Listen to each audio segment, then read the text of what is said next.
Study कर ली है। पहला जो पॉइंट है फिजिकल प्रॉपर्टी का वो है एटॉमिक साइज। ठीक है, वहाँ पे हमने एटॉमिक साइज का कंसेप्ट कंप्लीटली स्टडी कर लिया था।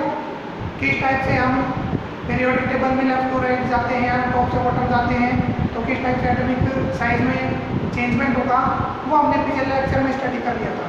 उसके बाद हमने आयनाइजेशन एंथैल्पी या कहे तो सक्सेसिव आयनाइजेशन एंथैल्पी के बारे में भी कंप्लीट स्टडी कर ली थी। आज हम फिजिकल प्रॉपर्टी का third point metallic and non metallic property के बारे में आज इस लेक्चर में स्टडी करेंगे। तो आज का जो अपना टॉपिक है वो है metallic and non metallic properties. ठीक है, तो सबसे पहले बात कर लेते हैं मेटालिक प्रॉपर्टीज। मेटालिक प्रॉपर्टीज क्या होती है? Properties of metal, properties of metals are called metallic properties. जो मेटल्स की प्रॉपर्टीज होती है कौन कौन सी, जिसके like conductivity, malleability, ductile, sonorous property, ETC, ये सभी क्या है मेटल की प्रॉपर्टीज है ना। तो these are known as metallic properties. ठीक है, फिर उसके बाद इसी तरह आप कह सकते हो नॉन मेटालिक प्रॉपर्टीज क्या होती है। तो जो नॉन मेटल की प्रॉपर्टीज होगी, properties of non metals are called non metallic properties. ठीक है, तो इसको कंप्लीटली स्टडी करेंगे। तो सबसे पहले हम बात कर लेते हैं मेटालिक प्रॉपर्टीज। तो मेटालिक प्रॉपर्टीज में सबसे पहले आप मेटल के बारे में डिफाइन करोगे। मान लो अपने पास कोई भी एलिमेंट है, वो मेटल कब होगा कब नहीं होगा वो हमें बताना है। ठीक है, तो सबसे पहले बात कर लेते हैं अपना जो टॉपिक है उसके बारे में। तो आज हम थर्ड पॉइंट के बारे में यहाँ पे स्टडी करेंगे जिसका नाम क्या है metallic and non metallic properties. Non metallic properties.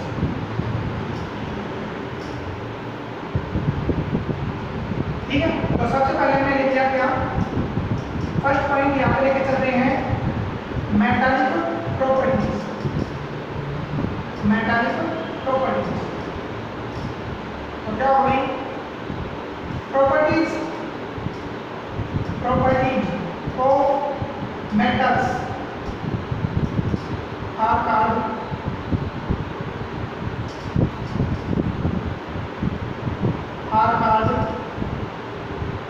Metallic properties.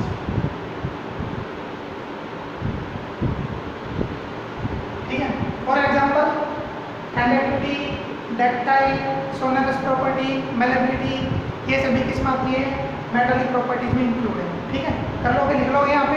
तो हमने सिंपल यहाँ पे मेटालिक प्रॉपर्टी को डिफाइन करा है। चलो अब बात कर लेते हैं मेटल, क्योंकि मेटालिक प्रॉपर्टी मेटल से रिलेटेड है। तो सबसे पहले बात कर लो मेटल्स। मेटल्स क्या होते हैं उसके बारे में देखते हैं। तो देखो यहाँ पे देख रहे हैं मेटल्स कर लो।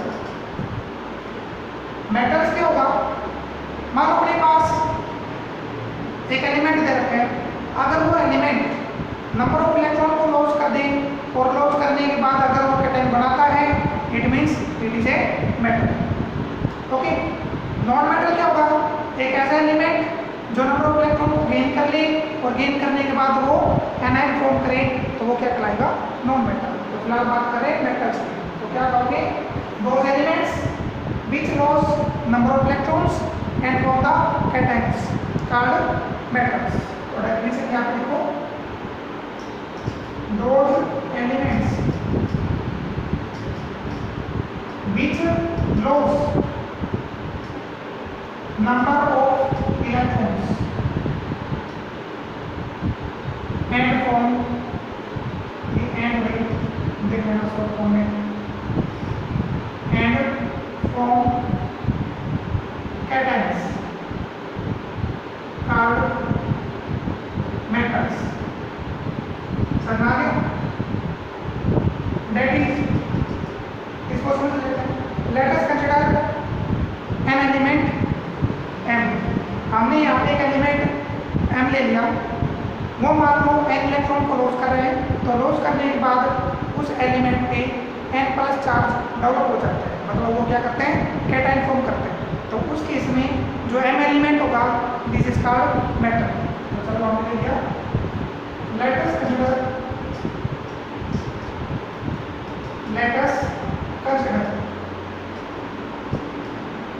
an element capital which loss number of electrons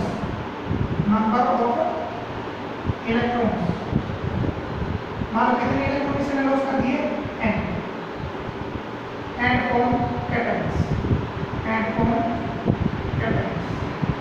cation only one cation हो गए, एक एलिमेंट बात कर दो and form कैटायन, और कैटायन क्या बना दिया Mn प्लस, ठीक है, पावर मिल गया Mn plus, okay.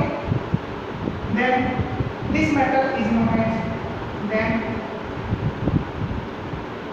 this given metal, sorry, then this given element है जो, then this given element M is called metal, सही है, ये metal हमने यहाँ पे फॉर्म कर दिया। केमिकल रिएक्शन की बात हो तो चलो केमिकल रिएक्शन यहाँ पे देख लेते हैं। क्या अपने पास मान लो एक एलिमेंट M था, ये अपने पास given element है, it lost n इलेक्ट्रॉन्स, ये क्या कर रहे हैं n इलेक्ट्रॉन को लॉस कर रहे हैं। अगर आप एरो पे इलेक्ट्रॉन को रिप्रेजेंट करना चाहो, जो इलेक्ट्रॉन लॉस हो रहे हैं, अगर उसको आप एरो पे लिखना चाहो तो यहाँ पे माइनस साइन लिखोगे, ठीक है। जो इलेक्ट्रॉन्स सिस्टम से एलिमेंट से लॉस हो रहे हैं, अगर उसको आप एरो पे रिप्रेजेंट करना चाह रहे हो तो यहाँ पे माइनस करते हुए लिखना है, अदरवाइज प्रोडक्ट साइड में प्लस करते हुए लिखोगे, ठीक। किसी टाइप में कर लो, चाहे एरो पे कर लो चाहे वहाँ पे कर लो। हाँ हमने यहाँ पे लिखा कहीं इलेक्ट्रॉन लॉस हो रहे ना, तो यहाँ पे क्या कर दिया माइनस मतलब loss of electrons and we from the Mn plus, और यहाँ पे क्या बना दिया भाई Mn प्लस बना दिया, तो दिस इज मेटल्स। कैटायन तो फॉर्म हो रहा है, इट इज कैटायन। अब कैटायन फॉर्म हो रहा है तो क्या होगा दिस इज मेटल, ठीक है, कर लोगे। For example zinc, whose atomic number equal to 30, it lost 2 electrons, ये 2 इलेक्ट्रॉन को लॉस करेगा and it form the Zn2 plus, सही। जिंक लेके चल रहे हैं, जिंक का एटॉमिक नंबर क्या भाई 30, जो 2 इलेक्ट्रॉन को लॉस कराते हुए it form the Zn2 plus, मतलब यहाँ पे क्या बनाते हैं it form the cation। अब यहाँ पे नंबर 2 इलेक्ट्रॉन लॉस हो रहे हैं, ये cation फॉर्म कर रहे हैं, it means zinc is a metal, zinc और मेटल।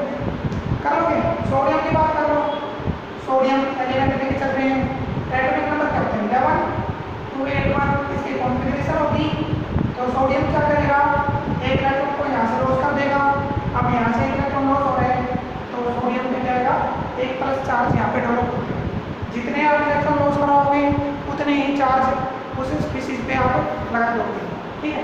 जैसे मान लो इसने जिंक ने 2 इलेक्ट्रॉन लॉस किए, तो यहाँ पे क्या होगा कैटायन पे क्या होगा 2 प्लस चार्ज यहाँ पे डेवलप होगा। सोडियम ने इलेक्ट्रॉन लॉस किया तो भाई यहाँ पे सोडियम पे क्या हो गया 1 प्लस चार्ज डेवलप हो गया, ठीक। तो it form the sodium cation, it form the sodium cation, सही है। तो यह है मेटल की डेफिनेशन। तो मेटल क्या होता है वो हमने यहाँ पे बता दिया, ओके। चलो अब हम बात कर लेते हैं वेरिएशन ऑफ, या चलो वेरिएशन से पहले हम बात कर लेते हैं factor affecting on metallic properties. Metallic properties पे कौन कौन से ऐसे फैक्टर आएंगे जो उस पर इफेक्ट करते हैं, वो अब हम इस लेक्चर में स्टडी करेंगे। तो देखो, ठीक है, डेफिनेशन समझ आ गई होगी। मेटल क्या होते हैं, नॉन मेटल क्या होते हैं, मेटालिक प्रॉपर्टी क्या होती है, ओके। तो अब हम बात कर लेते हैं factors affecting on metallic property. तो देखो भाई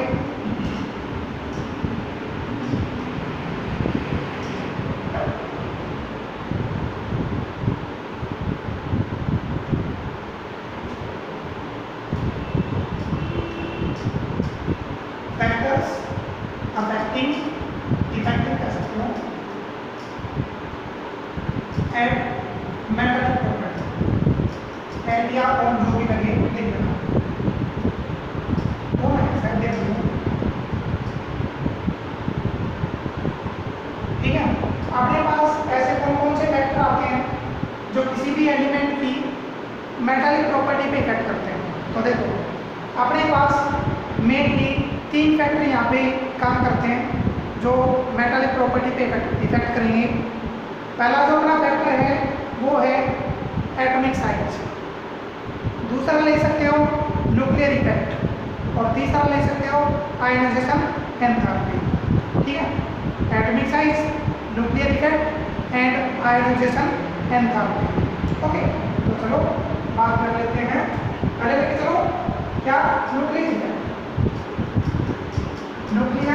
इफेक्ट या देखो जड़ इफेक्टिव डेफिनेशन या देखो न्यूक्लियर इफेक्ट का जो कंसेप्ट है वो हमने पिछले लेक्चर में स्टडी कर लिया था, कंप्लीटली स्टडी किया था, समझ में आ गया होगा। तो हम केवल इसके फैक्टर को ही डिफाइन करेंगे, डिटेल हमें यहाँ पे स्टडी नहीं करनी क्योंकि वो पीछे पड़ गई। दूसरा जो फैक्टर आता है वो आता है एटॉमिक साइज का। न्यूक्लियर इफेक्ट अगर समझ आ गया तो एटॉमिक साइज भी समझ आ जाएगा।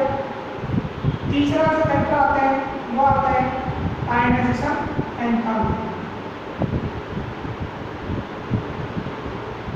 ठीक है, तो चलो पहले बात कर लेते हैं न्यूक्लियर इफेक्ट। हमने एटॉमिक साइज का कंसेप्ट पीछे स्टडी करा था, वहाँ पे हमने एटॉमिक साइज और न्यूक्लियर इफेक्ट का कंसेप्ट लिया था। तो देखो वहाँ पे पढ़ा भी होगा, अगर मान लो किसी भी एलिमेंट में न्यूक्लियर इफेक्ट अगर ज़्यादा लग रहा है, इसका मतलब क्या है, उस एटम का साइज क्या होगा, स्मॉल। किसी भी एटम के अंदर अगर मान लो न्यूक्लियर इफेक्ट ज़्यादा लग रहे हैं, न्यूक्लियर इफेक्ट की वैल्यू मान ज़्यादा है, लार्ज है, तो उस एटम का साइज क्या होगा, स्मॉल। ये सिंपल ही कह सकते हो कि अगर मान लो अपने पास गिवन एलिमेंट है, गिवन एटम है, अगर वहाँ पे न्यूक्लियर इफेक्ट कम लगे, जेड इफेक्टिव कम लगे, इट मीन्स उस एटम का साइज क्या होगा, लार्ज। न्यूक्लियर इफेक्ट कम तो atomic size large, nuclear effect ज़्यादा होगा तो एटॉमिक साइज स्मॉल होगा। पीछे पढ़ा था ना कि जो एटॉमिक साइज होते हैं वो न्यूक्लियर इफेक्ट पे इनवर्सली डिपेंड करते हैं। ठीक है, तो simple atomic size inversely depend upon Z effective. सही है, समझ में होगा, जेड इफेक्टिव ज़्यादा, जेड इफेक्टिव ज़्यादा तो atomic size small, Z effective कम तो एटॉमिक साइज लार्ज। ओके, तो चलो देख लेते हैं। मान लो अपने पास एक स्मॉल साइज एलिमेंट है, स्मॉल साइज एलिमेंट हमने ले लिया, एटम ले लिया यहाँ पे जिसका साइज स्मॉल है।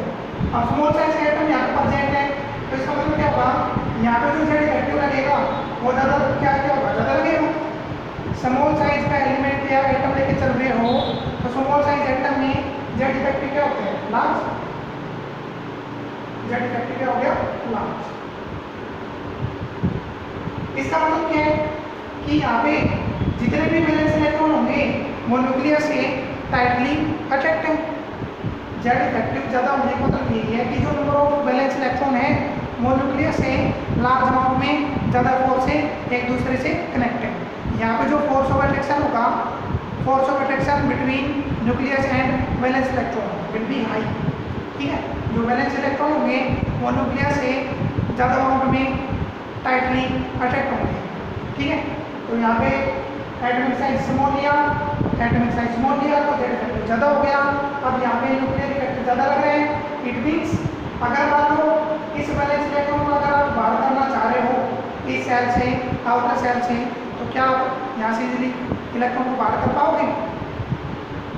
एक ऐसा एलिमेंट लेके चल रहे हो जिसका साइज स्मॉल है, एटॉमिक साइज स्मॉल लिया, जेड इफेक्टिव ज़्यादा लग गया, तो क्या इस एलिमेंट से, इस एटम से इजीली इलेक्ट्रॉन को बाहर कर सकते हो, नहीं। क्यों, क्योंकि यहाँ पे जेड इफेक्टिव ज़्यादा लग रहे हैं। जो वैलेंस इलेक्ट्रॉन है वो न्यूक्लियस से टाइटली अटैक्ट है। अगर मान लो यहाँ से वैलेंस इलेक्ट्रॉन को बाहर करना है तो हमें क्या करना पड़ेगा, बाहर से लार्ज अमाउंट में, ज़्यादा अमाउंट में एनर्जी सप्लाई करनी पड़ेगी। इट मीन्स यहाँ पे जो आयनाइजेशन एंथैल्पी होगी वो भी क्या होगी, लार्ज।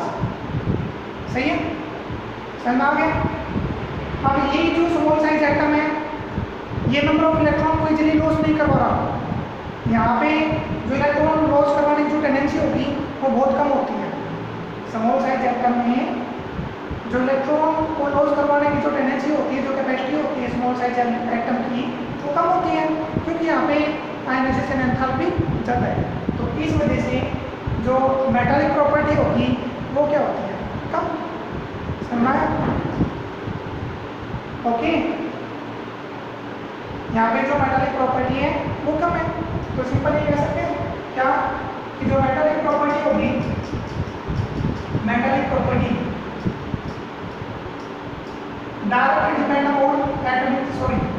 डायरेक्ट नहीं, डायरेक्ट, हाँ डायरेक्ट पे डिपेंड करो एटॉमिक साइज, सही है।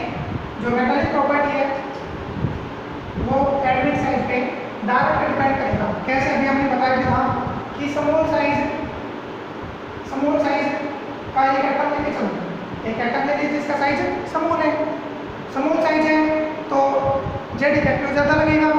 जेड इफेक्टिव ज़्यादा लगने का मतलब अगर मान लो वहाँ से इलेक्ट्रॉन को आपने लॉस करवाना है तो क्या करना पड़ेगा? ज़्यादा अमाउंट में इलेक्ट्रॉन प्रोवाइड कर, सॉरी ज़्यादा अमाउंट में एनर्जी प्रोवाइड करनी पड़ेगी, ठीक है। आयनाइजेशन एनर्जी वहाँ पे ज़्यादा लगती है, तो इसका मतलब क्या हुआ कि जो स्मॉल साइज का जो एटम होता है वो इजीली नंबर ऑफ इलेक्ट्रॉन को लॉस नहीं करवाता, ठीक है। वहाँ से number of electron easily loss नहीं हो पाते, जिस वजह से मेटालिक प्रॉपर्टी कम होती है, ठीक है।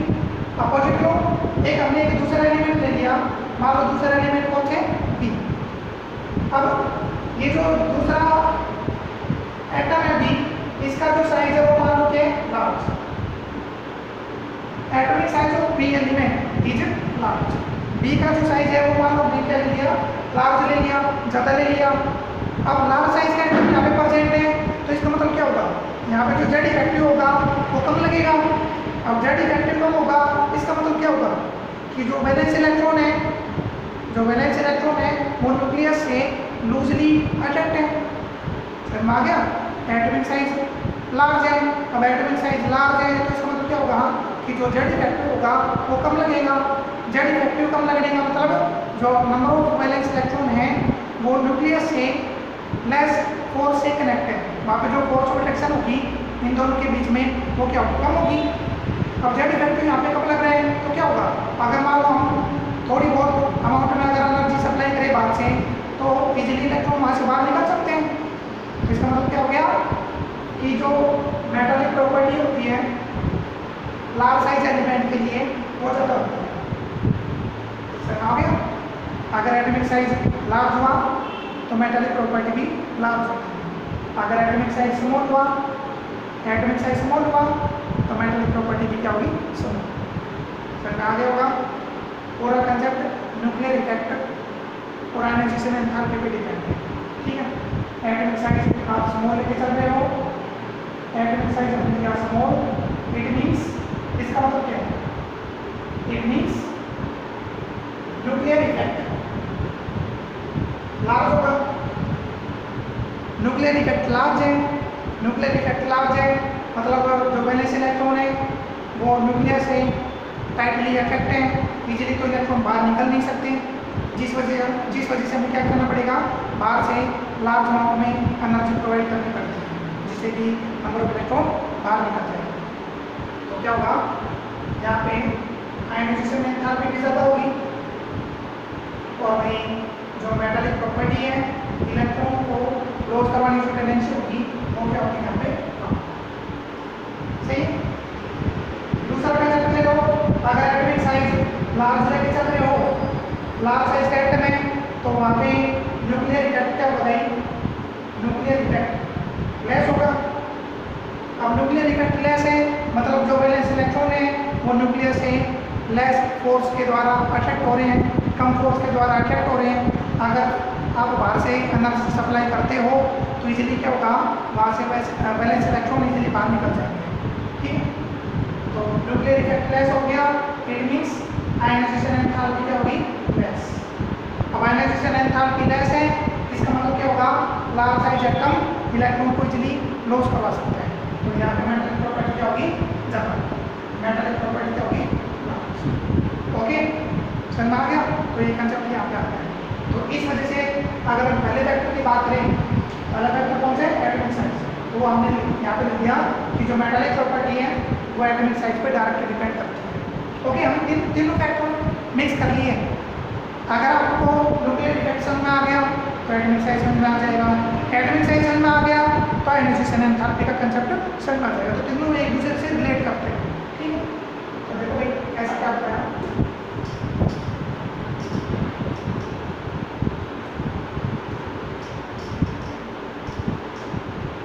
पहला जो फैक्टर है वो लेके चल रहे हैं क्या? Nuclear effect. तो न्यूक्लियर इफेक्ट और मेटालिक प्रॉपर्टी में क्या रिलेशन है देखते हैं। स्मॉल साइज एटम पीछे पढ़ा था वही कंसेप्ट लेके चल रहा हूँ, कुछ नहीं पढ़ा। स्मॉल साइज एटम, ये लार्ज साइज एटम, ठीक है। स्मॉल साइज एटम है तो यहाँ पे जेड इफेक्टिव कैसा लगेगा, न्यूक्लियर इफेक्ट कैसा लगेगा, ज़्यादा।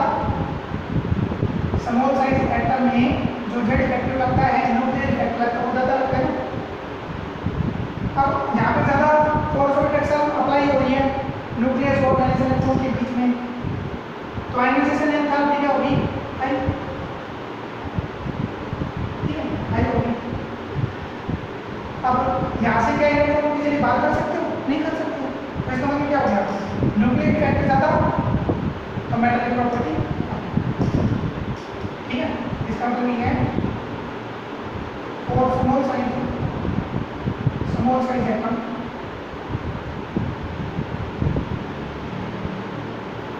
न्यूक्लियर इफेक्ट हुआ ज़्यादा, लार्ज आयनाइजेशन एंथैल्पी भी लार्ज होगी, जिस वजह से मेटालिक प्रॉपर्टी क्या होती है, सही है। Nuclear effect large, metallic property less.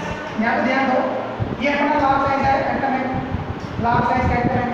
अब लार्ज साइज का एटम है तो यहाँ पे लो large size atom, large size atom, तो यहाँ पे जो जेड इफेक्टिव होगा इसके कंपैरिजन में वो क्या होगा भाई, लेस जेड इफेक्टिव यहाँ पे प्रेजेंट है, और लेस जेड इफेक्टिव प्रेजेंट है तो आयनाइजेशन एंथैल्पी क्या होती है, ये लेस होगी, आयनाइजेशन एंथैल्पी लेस होती है।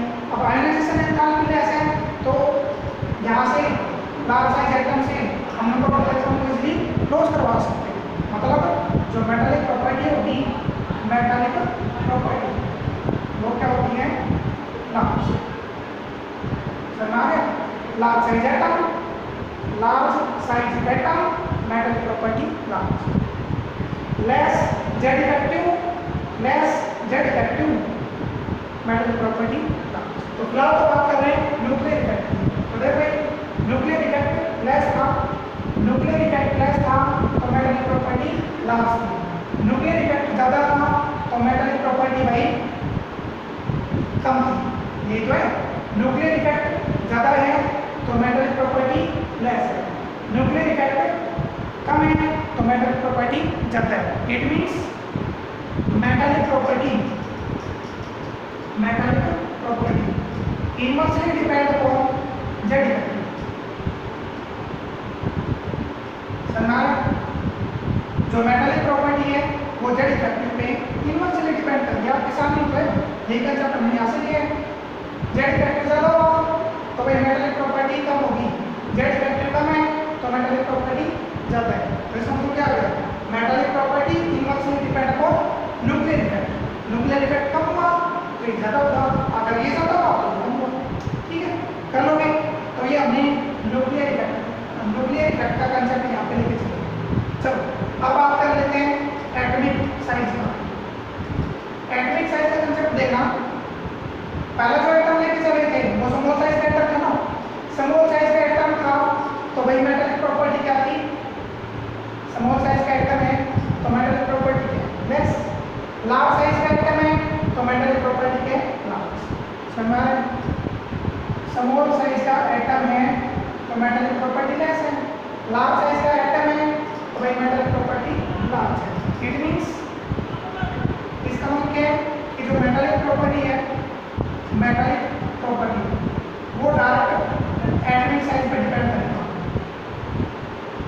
Okay, metallic property direct atomic size पे डिपेंड करती है। तो दो फैक्टर हमने यहाँ पे डिस्कस कर लिए, न्यूक्लियर इफेक्ट और metallic property. Nuclear effect metallic property पे इनवर्सली डिपेंड करेगा, ये कह दो कि जो मेटालिक प्रॉपर्टी है वो न्यूक्लियर इफेक्ट पे इनवर्सली डिपेंड करती है। जबकि दूसरा जो फैक्टर आता है एटॉमिक साइज का, वो ये कह सकते हैं कि जो मेटालिक प्रॉपर्टी है वो एटॉमिक साइज पर डायरेक्टली डिपेंड करती है। अगर एटॉमिक साइज स्मॉल हुआ तो मेटालिक प्रॉपर्टी स्मॉल होगी, एटॉमिक साइज बड़ा हुआ, लार्ज हुआ तो मेटालिक प्रॉपर्टी भी ज़्यादा होती है। समझ में आ गया? ओके, तो दो फैक्टर हमने यहाँ पे कंप्लीटली स्टडी कर लिए। वैसे तो तीनों का कंसेप्ट एक में ही एक्सप्लेन कर रखे हैं, तीसरा देखो आयनाइजेशन एंथैल्पी, ये भी खुद कर सकते हो। देखो कैसे, स्मॉल साइज एटम है, स्मॉल साइज एटम है तो भाई आयनाइजेशन एंथैल्पी क्या होगी, स्मॉल साइज एटम है ना तो आयनाइजेशन एंथैल्पी क्या है, ज़्यादा। Small size atom Z factor ज़्यादा, जेड फैक्टर ज़्यादा मीन्स आयनाइजेशन एंथैल्पी ज़्यादा, लार्ज, हाई। अब आयनाइजेशन एंथैल्पी हाई है तो मेटलिक प्रॉपर्टी लेस, समझ आ रहा है? ओके, आयनाइजेशन एंथैल्पी हाई लेके चल रहे हो। अब आयनाइजेशन एंथैल्पी हाई है तो मेटलिक प्रॉपर्टी लेस है। दूसरे पे जो लार्ज साइज एटम था तो लार्ज साइज एटम में आयनाइजेशन एंथैल्पी क्या है, लेस। लार्ज साइज एटम में जो आयनाइजेशन एंथैल्पी होगी वो लेस होती है। अब आयनाइजेशन एंथैल्पी लेस है, it means metallic property large है। हमने तो केवल इसको देखना है बस, हमने आयनाइजेशन एंथैल्पी और मेटलिक प्रॉपर्टी का कंसेप्ट लेके चल रहे हैं। तो ध्यान देना, ionisation enthalpy less, metallic property large. Ionisation enthalpy high तो मेटलिक प्रॉपर्टी लेस। तो जो तीसरा फैक्टर है अपना आयनाइजेशन एंथैल्पी का, तो सिंपल ये कह दो कि जो मेटलिक प्रॉपर्टी होती है वो आयनाइजेशन एंथैल्पी पे इनवर्सली डिपेंड करती है, ठीक है। तो लिखो चलो, तीसरा जो फैक्टर है वो यहाँ पे क्या लिखोगे कि अगर आयनाइजेशन एंथैल्पी लेस हुआ तो मेटलिक प्रॉपर्टी लार्ज। तो क्या करोगे, तीसरे फैक्टर में आयनाइजेशन एंथैल्पी, तो इसका कंसेप्ट क्या होगा, metallic property inversely depend upon ionisation enthalpy. Okay, समझ में आ गया? तो सिंपल, अगर आपको एटॉमिक साइज का कंसेप्ट समझ में आ रहा है, एटॉमिक साइज और मेटलिक प्रॉपर्टी का कंसेप्ट समझ में आ रहा है, इनके बीच में रिलेशन समझ में आ रहा है, तो बाकी जो दो फैक्टर है वो खुद कर सकते हो, ठीक है। समझ में आ गया? तो इसमें केवल ध्यान ये देना कि अगर मान लो किसी भी एटम का साइज बड़ा है, लार्ज है, तो मेटलिक प्रॉपर्टी ज़्यादा होती है। अगर किसी भी एटम का साइज स्मॉल है तो मेटलिक प्रॉपर्टी स्मॉल होती है, ठीक है। मीन्स जो मेटलिक प्रॉपर्टी होती है वो एटॉमिक साइज पे डायरेक्ट डिपेंड करती है। बाकी जो दो फैक्टर बच गए, आयनाइजेशन एंथैल्पी का और वही जो अपना न्यूक्लियर इफेक्ट का, वो मेटलिक प्रॉपर्टी पे इनवर्सली डिपेंड करते हैं। ओके, समझ आ रहा है? तो इन कंसेप्ट, ये जो कंसेप्ट अभी हमने यूज करा है, ये जो दो तीन फैक्टर पढ़े हैं, इनका कंसेप्ट हम वेरिएशन के केस में स्टडी करेंगे, ठीक है। तो फिलहाल तो हमने मेटलिक प्रॉपर्टी की डेफिनेशन, मेटल क्या होता है उसके डेफिनेशन और वही उसके कुछ फैक्टर यहाँ पे स्टडी करे हैं। अगले लेक्चर में हम variation of metallic property along to group and period, एक तो ये स्टडी करेंगे, और जो दूसरा कंसेप्ट है अपना नॉन मेटलिक प्रॉपर्टी का, वो भी अगले लेक्चर में स्टडी करेंगे। Thank you.